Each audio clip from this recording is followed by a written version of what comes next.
Hello everyone and welcome back to another tutorial from Finance for Beginners. In this video, I'm going to show you how you can earn Swagbucks by playing games within your Swagbucks account. So let's get started right away. First of all, open up the Swagbucks application on your device. And after you are logged in and taken into the homepage, you will see various different offers that you can complete in order to earn Swagbucks. Among these offers, you can also find various games that you can play.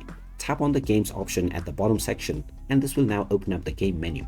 You can sort from the most popular or from the highest reward offering games. Now just scroll through the various different games and you can also see up to how much Swagbucks you can make from each of these games. Just tap on whichever game you wish to play and now you will see what goals you will need to reach in order to get the rewards. Just tap on the Get Now button and this will take you into the game page from which you can tap on the Install button. Once the download and installation of the game is completed, you can just open it up and start playing the game right away.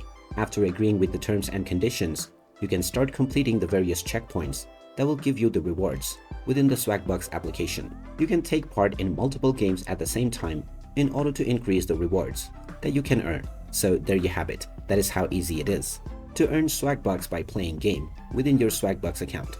If you find this video helpful, don't forget to hit that like button and subscribe to our channel for more useful tips and tutorials. Thanks for watching and I will see you again in the next one.